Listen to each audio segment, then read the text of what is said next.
Alrighty, cruise ship casinos. I've been seeing it all weekend that they're rigged.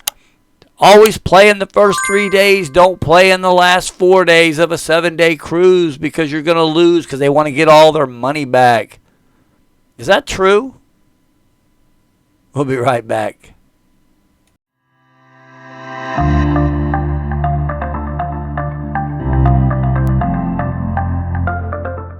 All right, and welcome back. I'm Patrick, and this is Party of Two Cruising. Thanks for watching.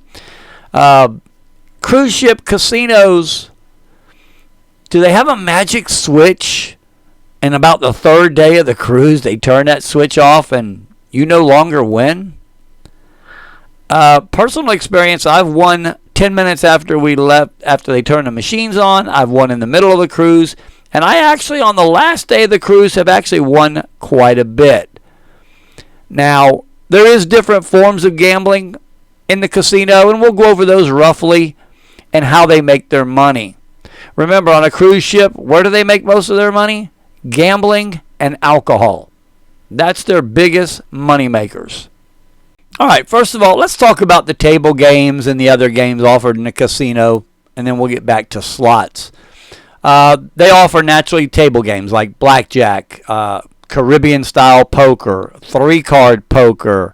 They offer ultimate Texas Hold'em, where you're playing basically against the dealer. You're not playing against each player. So they have several different of those games that you can play. They also offer roulette, and they also offer craps. There's usually one craps table on a cruise ship. They do have, on the Oasis class ships, they do have 2 craps tables. But on Carnival, you're only going to get 1. All right, so then they have some games like Fun 21 on Carnival. Basically, it's like regular blackjack, but what they're doing is they take all the kings out, and usually the shoe has 8 decks in it, so you just lost 32 face cards. But here's the deal. So did the dealer. And remember, you're playing against the dealer. You're not playing against each other. And the only thing nice about this game is if you have 8s and you want to split them, you can split them in regular blackjack. You can also split them in Fun 21. Aces, you can also split those in regular blackjack, but you can also split them in Fun 21. But it goes on. If you had a pair of 7s and you wanted to split them, you can split them. If you want to double down, you can double down on anything. In Fun 21.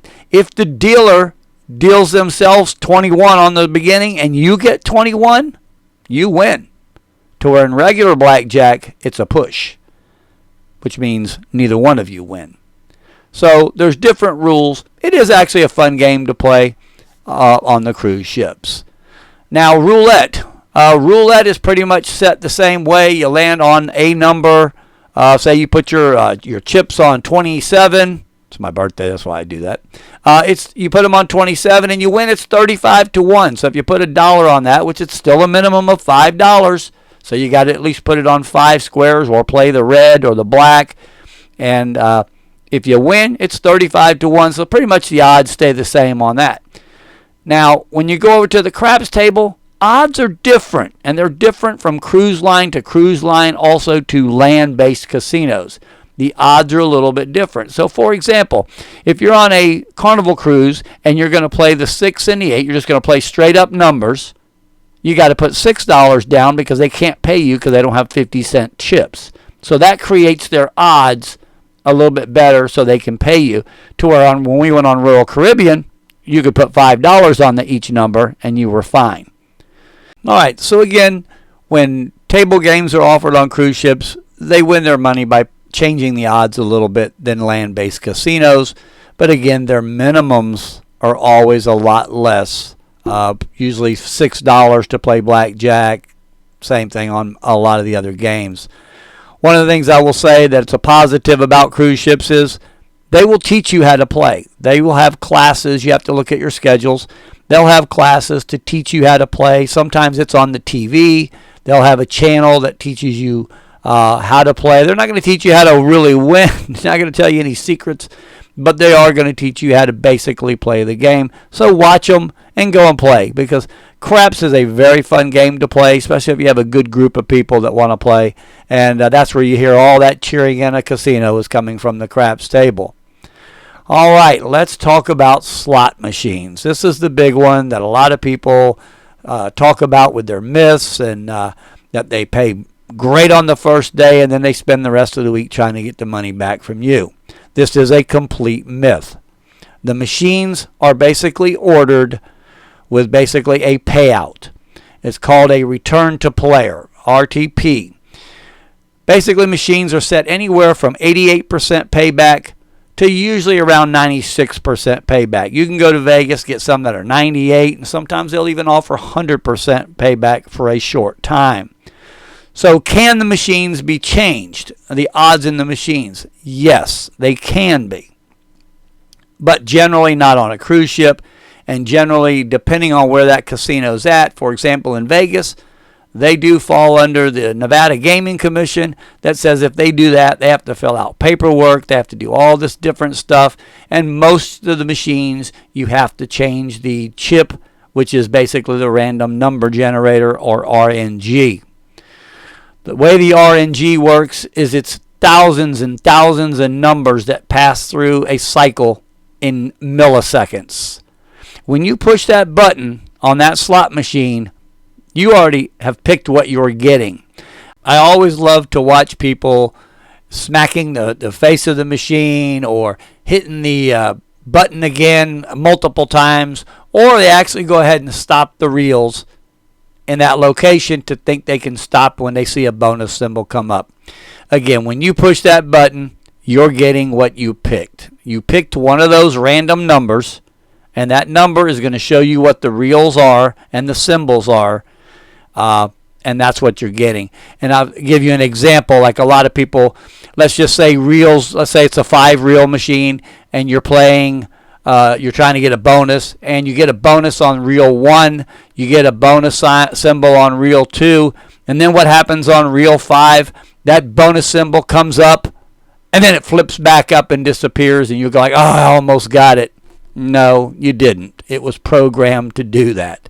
All right, so who really runs the casino? Have you ever noticed when you get off a cruise and you start getting offers, it kind of comes from two different offers. You'll get one for your diamond or your platinum or your gold status, and then you'll get a casino offer. Well, that's because it's a third-party company that manages the casino. The cruise line still owns the casino, but for example, with Carnival, Canoni Gaming Management actually runs their casinos. I believe it's still them. But a third party actually does all that. They take care of the offers that they get, that they send you, and they actually run the casino. All right, the next thing that comes up is if I'm in international waters and I win a jackpot of $1,200 or more, do I have to pay taxes? And the answer is yes.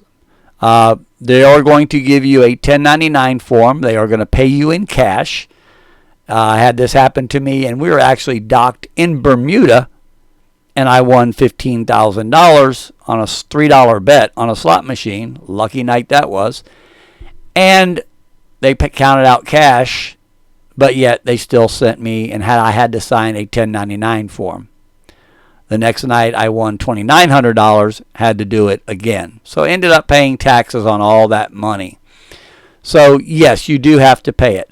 Now the reason a lot of cruise ships, when they go into a port, they close their casinos, is they are regulated under whatever country they're docked at. Within that 12 miles offshore, they have to abide by their rules. So cruise lines say, well, if I have to abide by their regulations and all that, it's easier to just shut down, because every state, every country has different regulations, and that's why your casinos, it's not the competition of their land-based casinos. It's they have to abide by their regulations. All right, the next thing that comes up a lot is when I use my Crown and Anchor card or my Sail and Sign card on Carnival, the machine seems to never pay. Well, with Royal Caribbean, I believe you don't have to put your card in the machine, but with Carnival, if you put a $100 bill in the machine, or you want to charge your room, or you just want to use some credits that were on your card, you have to use your card. And really and truthfully, it's your loss if you don't, and you do gamble a lot, because if you don't have a drink package, on Carnival, for instance, if you're going on a 4-day cruise and you get 1,000 points, you get a free drink package. So you drink free in the casino for the rest of the cruise while you're playing. Now, how many points do I have to get that 1,000 points? It's generally 1 point per every $5 you spend. Now you say, well, that's a lot of money, and you start adding up $5 for every point, so I'm only going to get 20 points for $100. That don't make sense. But remember, as long as you keep running that money through the machine over and over and over again, you're going to get 1,000 points pretty fast.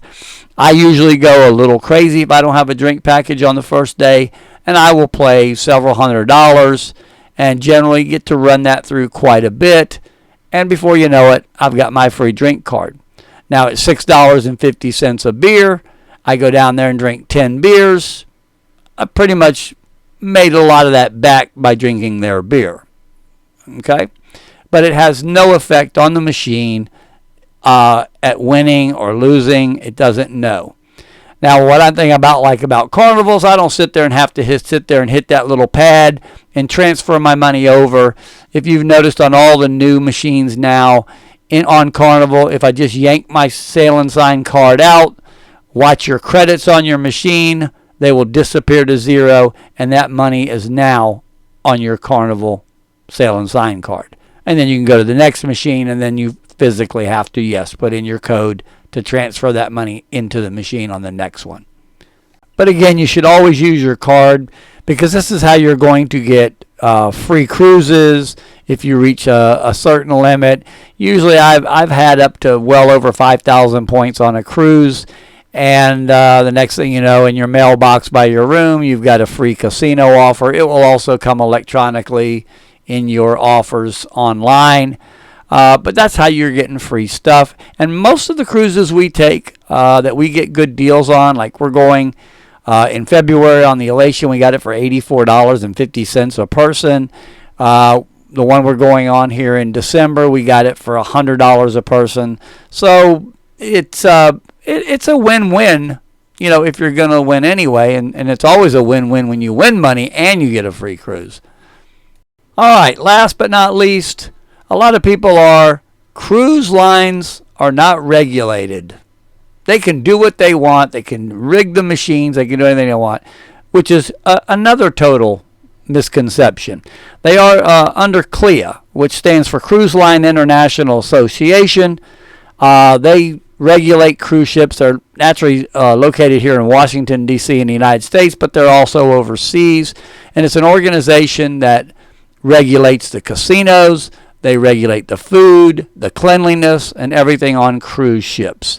They are also the people who stuck up for us. Why was the cruise industry getting such a bad rap when the pandemic started? And they're the ones that went to battle for the cruise lines. So that is also a myth. They are regulated. Probably not quite as strict as they are here in the United States in land-based casinos, but they are indeed regulated. All right, so as always, go to the casino and have fun. If you're not having any fun, leave. Bring yourself a budget. Don't go over that budget. Remember, and I've done this myself, I would get ahead. I'd get $400, $500, $600 ahead and go like, okay, well, the next spin's going to bring me more. And I end up doing the bad thing, putting it all back. So, again, have fun in there. Don't ever expect to go in there and win. Remember, the odds are always stacked against you on the slots, on the tables, on the roulette wheel, and on that craps table. Everything is stacked against you. But you can have a nice lucky day, as I have done. I want to thank you for watching. Please do me a favor. Hit that subscribe button down there. Please, please, please hit that subscribe button. Hit that notification bell if you want to see when we're going to put up another video. We're fixing to go on another cruise here the day after Christmas. And we'll be bringing you a lot of videos. And I can't go live until I get enough subscribers. So if you do, please hit that subscribe button again. And because we're having kind of fun at this. And I'm going to retire soon. And I got to have something to do for some fun. So have a great day. Merry Christmas, Happy Hanukkah, Happy Kwanzaa, whatever you celebrate. And we'll see you shortly on the next cruise, which I'm going to talk about cruise cabins, where to go and where not to go. Have a great day, and thank you again for watching.